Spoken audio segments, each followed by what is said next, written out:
The human race is one of the wonders of the universe. We may be unique. And of all our remarkable properties, one stands out. It is that we are restlessly drawn to ask questions like, why are we here? What is the purpose of life? The great civilizations and cultures of the past came up with various answers, all unsatisfying, because they were made up rather than being properly investigated. So, can science come up with something better? I think so.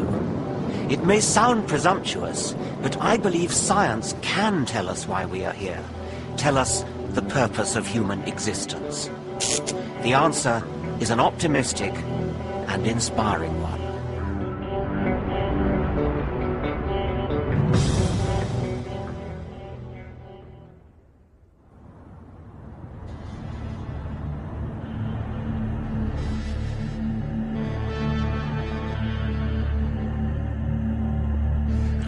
For most of the 500,000 years of human existence, we have been unable to answer the question of why we are here. It was only 150 years ago that science first tried to find an answer. In 1859, Charles Darwin published a book that changed the world. When Darwin first got up the courage to publish The Origin of Species, it shook the spiritual foundations of his age. Victorians had to come to terms with an entirely new set of unwelcome relations. We've got over it now. Most of us are happy to teach our children that we are descended from apes. We are apes. But I believe Darwin has another message for us, one that could be frightening if we let ourselves be intimidated. But it's exciting and uplifting if we have the courage to face it. Not only did Darwin provide the answer to the question how we came to exist, I believe his theory provides the only answer we're ever likely to get to the ultimate question, why we exist. What is the purpose of life? There are some 10 million species on Earth. The displays here at the Natural History Museum in Oxford represent only a tiny fraction of them. But before Darwin, no one knew how animals came to be so varied or so complex.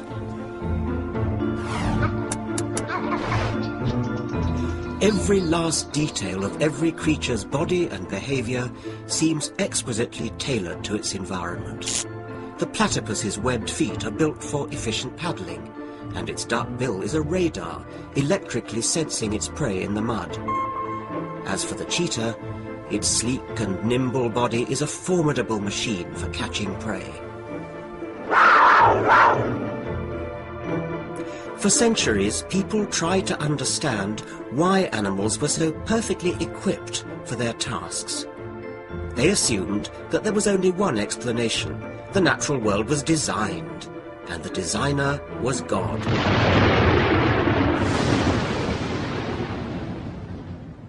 The Reverend William Paley, writing half a century before Darwin, put the case with his famous watchmaker argument. Imagine, Paley said, taking a walk on a heath. If you came across a rock, you wouldn't be surprised. The rock might have lain there forever. It doesn't need explaining. But a watch on the heath would demand an explanation. Its existence and complexity would require a big explanation. The intricate precision of the cogs, the accuracy with which it keeps time, these are evidence that the watch must have had a designer, a watchmaker. Surely, Paley went on, no less is required to explain the even greater complexities of nature. There must be a divine watchmaker. If I had read Paley in 1802, I would have agreed with him. But now things are very different. Charles Darwin has given us a much neater, more self-sufficient, and therefore more satisfying explanation.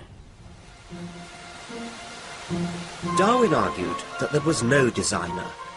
and at first sight this seems like a ridiculous idea. Like Paley's watch, plants and animals appear to be staggeringly improbable combinations of their component parts, all working towards one end. Take the nuts, bolts, cogs and springs of a watch and recombine them at random as many times as you like. Only one arrangement tells the time. As the astronomer Fred Hoyle put it, the possibility that the parts of a living organism would spontaneously come together by sheer luck is about as likely as a hurricane blowing through a scrapyard spontaneously assembling a Boeing 747. So how does nature do it? Even a fly is arguably more complex than a 747. If there is no designer, how did the complexity and variety of life come about? There's a clue to how the process works in many people's back gardens. There aren't many times when the pigeon has played a starring role in science, but it was this commonplace bird that started Darwin on his journey of discovery. Darwin noticed that pigeon fanciers were able to breed new varieties. By carefully selecting mates, they had turned the ordinary pigeon into dozens of weird-looking birds with weird-sounding names. There were fantails, Jacobins, short-faced tumblers, and a score of other varieties. Darwin knew these all originated from one bird, the rock dove. And the pigeon breeder, Pat Pratt, can demonstrate that Darwin was right. If our fancy pigeons are allowed to breed as they like without any intervention at all from us, then in no time at all they will revert to this wild type. Usually the first or second crosses from our fancy pigeons will show some return to the drab blue colouring of the rock dove. The effort to create different types is called artificial selection. But perhaps, Darwin reasoned, a similar process could occur in the wild. But how could selection work in nature without a divine pigeon breeder to do the work?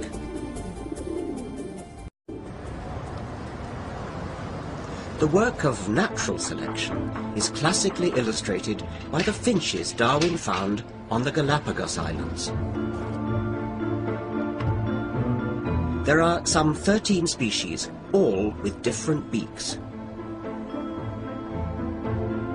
Yet these varieties all evolved from one ancestral species, which arrived from the mainland with one type of beak. One now behaves like a woodpecker, using a cactus spine to hunt for grubs. Another now feeds on ticks living on giant tortoises. While a third, the vampire finch, feeds on the blood of seabirds. These are all activities requiring different types of beak. Natural selection is about survival. The beaks changed because the changes helped the finches to survive. And there wasn't a designer in sight. When Darwin first explained evolution by natural selection, many people either wouldn't or couldn't grasp it. I myself flatly refused to believe it when I first heard it as a child. For Darwin's theory to succeed, it had to explain both the wonderful variety of nature and its astonishing complexity. It does both with the utmost elegance. My colleague George McGavin has devised an experiment to show how natural selection works in practice. It explains how insects acquire their camouflage. They do it tiny bit by tiny bit. What we've got here is an artificial woodland floor on which I've placed a variety of insects. Some of the insects are very easy to see. Some of the insects are not so easy to see, and a few of them are extremely hard to see. Okay, what I want you to do is to pretend you're in a woodland, okay? and it's sort of darkish, okay? And you're hungry birds, okay? And you're hunting for insects to eat. So if you see anything which you might want to eat, you can say, I can see an insect. Right. Who can see an insect? Me! Right. How many can you see? 3. 3. 2? I can't see any. The children play the role of predators. They show that even a little camouflage gives an insect some advantage, so long as its predators don't get too close. I think I saw something. No. How about that one there? On I the saw leg? that one. What's that? Caterpillar. A caterpillar. No one spotted that one. No one spotted that one. No, that's the last I one. did. I spotted. spotted that one, but I just forgot. If you're obvious, your chances of being eaten are very high. And therefore, over time, small changes which make you not so obvious will be selected and will be passed on. And so, at the end of thousands of years of evolution, the end result will be, or ought to be, an insect which is extremely well hidden in its background. The success of those hidden insects shows how natural selection rewards even tiny changes. The process of natural selection explains how simple structures over millions of years eventually evolved into complex, astonishing creatures like the dinosaurs, or us. But natural selection is not some kind of awards ceremony where nature applauds interesting new genetic mutations. It's not nature's fashion show. It's a competition to the death. Each individual within every species competes in the harsh, even bloodthirsty real world for access to resources and for opportunities to reproduce. Natural selection is all about living long enough to pass on your genes. Darwin realized that wild animals compete to survive. More are born than the food supply can sustain. Inevitably, many die young or otherwise fail to reproduce. Amidst this widespread slaughter, every animal fights a relentless battle for survival.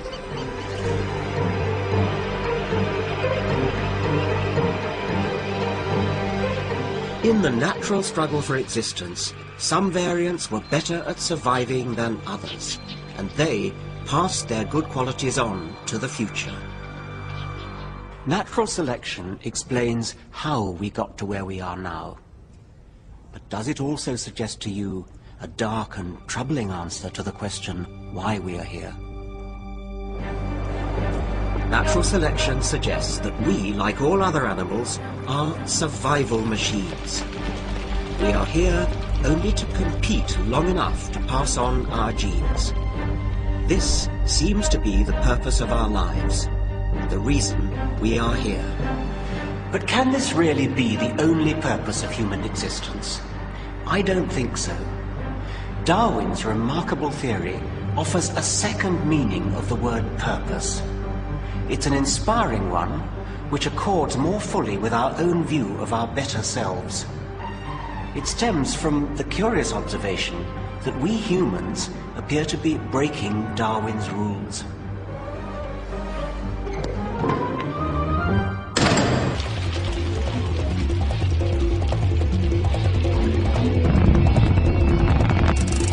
Human behavior in the 21st century seems to have nothing to do with the brutal world of natural selection.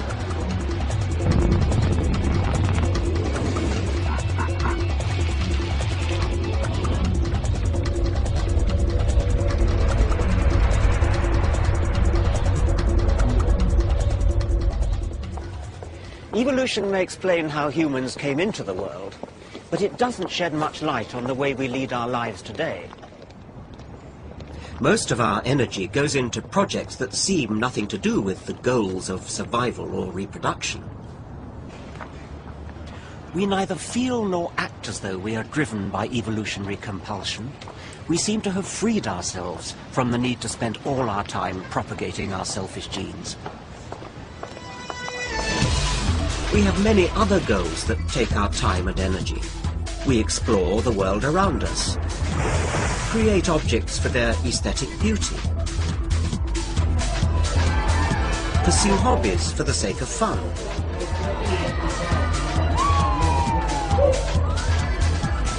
And when we have sex, we defy our genes with contraception. If only they could think, our genes would be aghast at all this. I personally am delighted that our big brains gave us the freedom to defy our selfish genes. The unrefined world of natural selection is not the sort of world I want to live in. The beauty and purposeful elegance of living creatures like cheetahs and gazelles is bought at huge cost in the blood and suffering of countless ancestors on both sides. But if the ultimate purpose of our existence is the narrowly Darwinian one of propagating our genes, how can we defy them? Ironically enough, the things that freed us from our genes were also the result of natural selection. And it all began millions of years ago in Africa.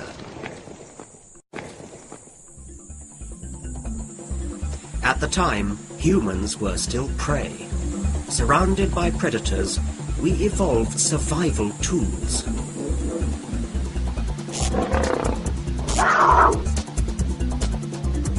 And the most important of these was the brain. Natural selection drove the development of the human brain.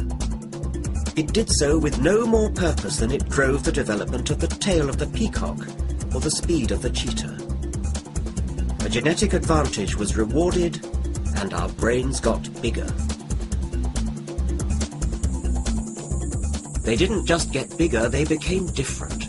We evolved the ability to do something no other animal could do: set goals. Find a new waterhole, plan a hunt, set aside food for the winter. And we learnt to adapt and change our goals. What natural selection built into us in Africa was the capacity to seek, to strive, to set up short-term goals in the service of long-term goals. Eventually, the capacity for foresight. Bigger brains allowed individual ancestors to compete more effectively. And then, something unprecedented happened. A brain arose which was able to look around the world and ask, perhaps for the very first time, the question, why? Why are we here?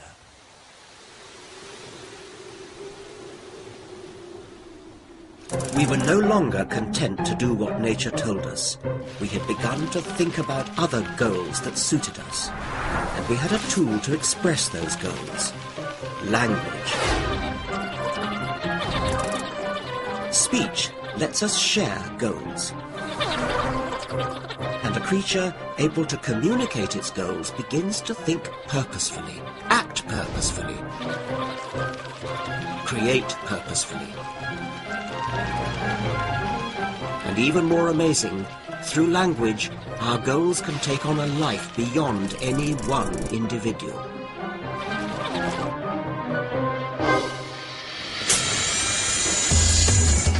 One inventor can produce the wheel. Using language, generations of inventors sharing the goal of fast travel can produce the modern car. Technology is human goal-seeking writ large. And once human beings set themselves to a goal, they force the pace of evolution themselves. This is an entirely new kind of evolution, non-genetic evolution, advancing at a speed that may be 1,000,000 times faster than the genetic evolution which it resembles. We see its products everywhere, in the technology of the modern world.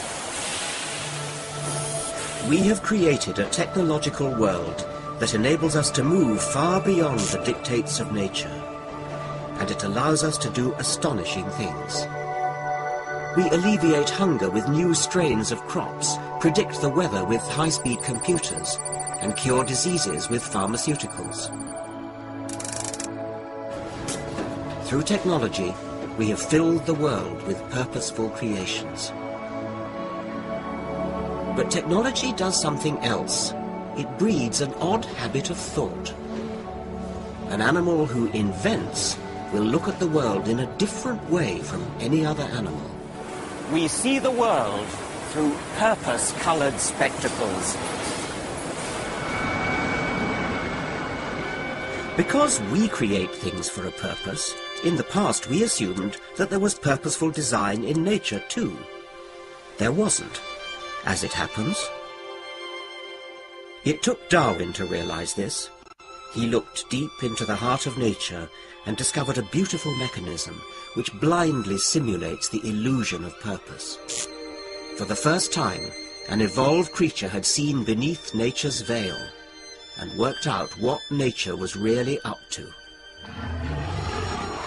And it's this spirit of inquiry that drove Darwin that gives our life meaning and still drives us today. Powered by our technical capacity, our flexible behaviour and our rapid communication of new ideas, we have burst out beyond the confines of our atmosphere to explore new worlds. December 1972. And our minds have voyaged even further. We have looked across the deserted vacuum of space to distant galaxies, which means we have looked backwards in time to the very birth of the universe and of time itself. At the other extreme, we have looked deep into the atom, at the strangeness of subatomic particles. And, most amazing of all, we have dissected the living cell, finally unravelling the digital codes of the genes themselves. And still, we are not satisfied.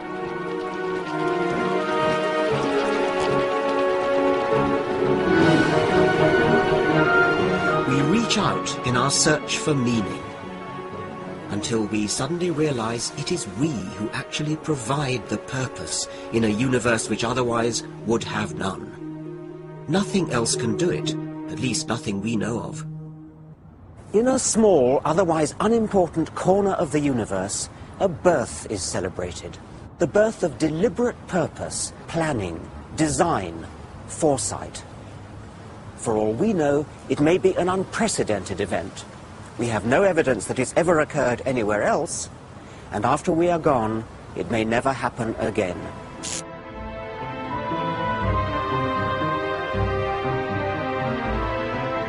We can leave behind the ruthlessness, the waste, the callousness of natural selection.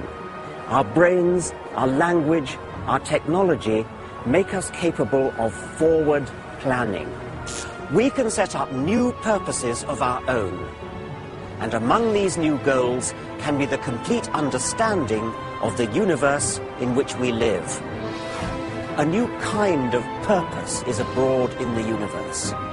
It resides in us.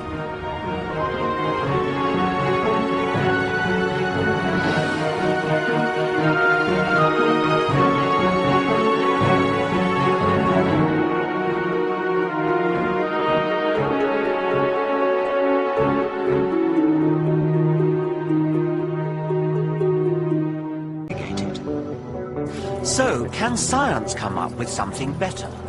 I think so. It may sound presumptuous, but I believe science can tell us why we are here, tell us the purpose of human existence. The answer is an optimistic and inspiring one.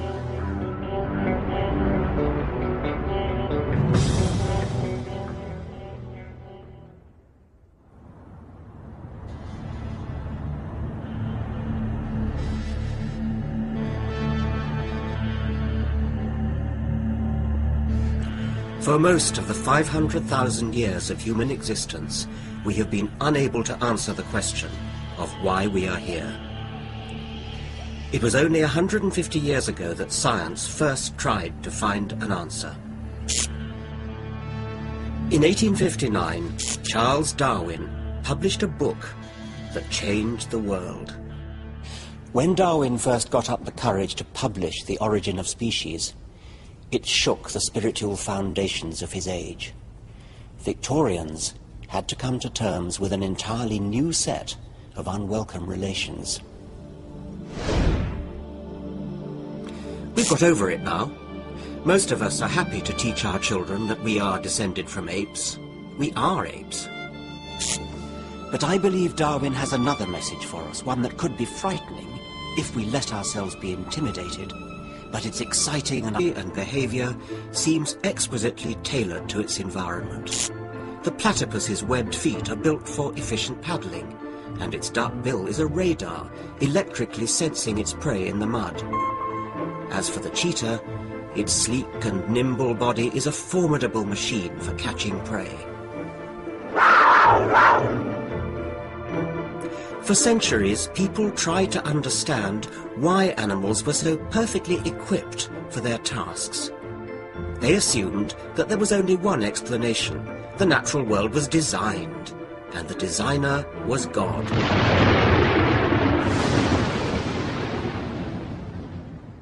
The Reverend William Paley, writing half a century before Darwin, uplifting if we have the courage to face it. Not only did Darwin provide the answer to the question how we came to exist, I believe his theory provides the only answer we're ever likely to get to the ultimate question, why we exist. What is the purpose of life? There are some 10 million species on Earth. The displays here at the Natural History Museum in Oxford represent only a tiny fraction of them. But before Darwin, no one knew how animals came to be so varied or so complex.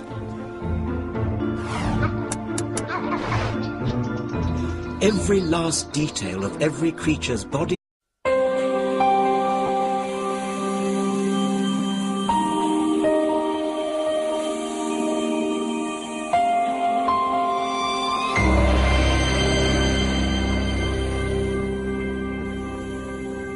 The human race is one of the wonders of the universe. We may be unique.